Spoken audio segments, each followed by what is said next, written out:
We have another question here from someone I want to answer. He's a Romanian guy. Thanks for the super chat. Fratele meu. What would each of you tell your 17-year-old self?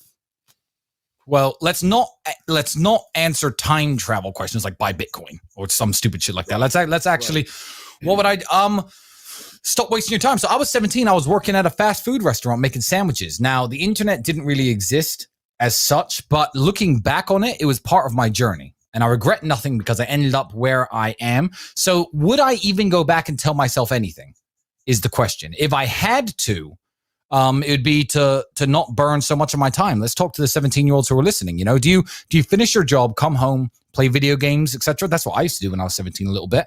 What I didn't do is come home and think, okay, fuck, let's work on something new. Let's try and build something. Let's start a YouTube channel. Let's start creating content instead of consuming content. I'd tell myself to be a little bit more proactive with my free time and not fuck around so much. Sterling, let's go on the line. Yeah, I'd tell myself, don't bother pursuing like a chemistry degree and go straight into entrepreneurship. Yeah. That was basically it. So you have a chemistry degree? I do. I have a double degree in chemistry. So you were mixing the drinks tonight then? I think you're come on, chemistry boy. Why don't you believe in traditional education? It's a complete. No, this is important because this is one of the biggest proportions. This is one of the biggest proportions of people's lives and debt, and it's also one of the biggest lies that's purported by society. This is a really big, important subject. So why, as someone who's been through the educational system, because I've never been through it, right? I have my views on it, but you've been through it. Why do you not firmly believe in the educational system? Well, first of all, university is just one big booze up. For the most part. It's like a 4-year booze up. That would be terrible. Losers. But we booze with purpose. Yeah, that's true. Yeah. It's a booze up that you're paying for in debt. Mm-hmm. Right? You're wasting all the most precious years of your life. These years where you've got so much vitality and inspiration and drive and hunger. And instead of actually channeling that into, learning a monetizable skill, which you can get financial independence from and location independence with, right? You're channeling it into rote learning something, ending up in a career where you're going to be miserable working a 9-to-5 job for the rest of your life and maybe running around chasing after some pussy. That's really what you're spending 4 years doing. That time would be much better spent learning practical, valuable skills like sales, marketing, et cetera, things that in today's day and age, which you can leverage your time on so you can live a lifestyle you actually want to, because freaking you talk about this all the time. Like the collapse is coming, man. And we're very fortunate that we kind of got out early enough. Yep. But some of these young kids who are, if you're a young kid right now in university, man, a traditional university, I feel sorry for you. Like, that's scary. That would scare the shit out of me. Dark days are coming. Dark days are coming. Justin Waller, what would you tell a 17-year-old version of yourself? I wonder if I'm going to get flagged for racism, racial discrimination. You should. Hey, I used to live in Indiana. If I'd never moved to London, I'd be talking like you too. That's why I nail the accent so perfectly. That's a poll right there. All right, you talk, I'll do the poll. What's the poll? Did I nail the accent? Yeah, you nailed it. Man, 17. I would tell you that if it hurts, you might be doing the right thing. That's good. Go find pain. Most of the time, you're going to find a reason. If you think something is going to hurt or it's scary to you, that's probably what you should be doing. Mm-hmm. Whether it's going to the gym, if it's going to talk to that girl that nobody else will go talk to because she's too pretty, if it's taking a fight or trying to make a sale that's bigger than you thought it should be, going after some big kind of revenue, asking for a contract that's bigger than what you're used to or you think that is possible for you. Enjoying yourself playing American football like you did? You got a badass scar, by the way. Yeah, it's a bad boy. Go do something that's painful, whether it be from physical pain or fear. And most of the time, if you can find that and go towards it, go looking for that pain, especially at that young age when your testosterone's so high, then you're probably doing the right thing. You're probably on the right path. Do that. You know in your gut. Do that. Go after that. 17-year-old Andrew, what would you tell yourself? I think Justin actually nailed it. He did. No, you nailed it. Do hard things. Name a single attribute for masculinity, which is going to come from a place other than trauma or pain. I talk about this all the time. People say, I've had a traumatic life.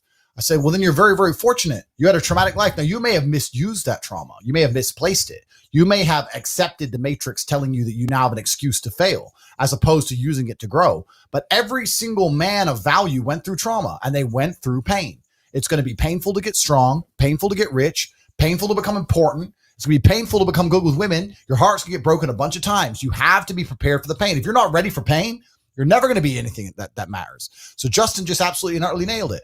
My kickboxing coach used to say to me, I used to come in the gym, say, what do you hate the most? And I said, I hate running. He said, okay, you're going running. I say, why? He goes, because whatever you hate is what you need. Yep. Whatever you hate is what you need. I wanted to spar, bag work, pads, no problem. Running, I didn't want to run, but that's what you need. And that's what life's about. You're not going to be able to go through life avoiding pain and also becoming a man of quality. You're going to have to be that guy who's been through so much shit that he can wake up and go, this ain't nothing. This ain't nothing compared to back then. This ain't nothing compared to that time. You know, and if you're not going to be that guy, then you're going to always suffer the consequences of not being that guy. There's pain to become important, and there's pain in not being important. So you have to make a choice. So I think Justin absolutely utterly nailed it. I think his answer is even better than mine could be. You need to find something you're afraid of, find something that could hurt you, and go do it. And that's one of the great things about being young, right? You're basically superhuman. Yeah. All of us are our age. We're all in our 30s. I remember when I was 21, bro, I Run through a wall. Bro, I could drink all night. Yeah. I run 20 miles. Fight all day. You couldn't hurt me. Like I had Wolverine-like healing abilities. And this is actually one of the problems with the world today. I noticed the internet's fucked this up because we have all these youngsters who have a voice. They all think they know something on Twitter and on the internet, these kids, right? When I was 23, 22, I didn't know shit. I'm 35 now. I'm one of the smartest men on the planet. And when I was 23, I didn't know shit. When you're 35, you're definitely going to still be a dumbass. So when you're 23, like you are now, you don't know anything. Your only attribute is the fact you have Wolverine-like healing abilities and you're not using it. Stop talking, start listening, get out there, get hurt, get the fuck back up. That and there's a degree. There's also something I want you to comment on from the football perspective, but there is a degree of wisdom that comes from physicality. I learned a whole bunch of shit about the world from just having my ass kicked. It wasn't even conversations. It was just getting beaten up. And you learn about the world I write tweets and people are like, that's so wise. Where'd you learn that? I was like, oh, kicked in the face. That's how. Yeah, dude, physicality is reality. Yeah. I didn't learn shit in the classroom in college. I learned everything on the field. And what it does when you go find pain in the real world, when it's emotionally hard, you can go back to, oh, I physically have gone through way worse than this. So I trust myself in a different way. It's true.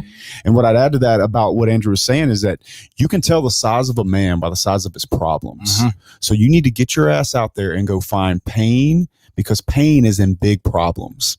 And then also, like he said, as you're able to take on bigger and bigger problems, those things get less and less painful. So a lot of people, like that Facebook thing we're looking at the other day, guys like, it's $80 for a half a tank of gas. That means he can't fill his tank up. Yeah. I am so far past. I had that problem in high school, $5 at a time, Me bro. Too. You know what I'm saying? I ran out of gas. Yeah, we were like I remember like gauging, okay, shit, I can go this much past E before I have to push this motherfucker. Go find big problems, because in those problems are pain, and the more pain you can take and the more problems you can solve, the bigger those problems are, the bigger you'll be as a man. And it's my favorite quote: you can tell the size of a man by the size of his problems. Go get some. No, absolutely.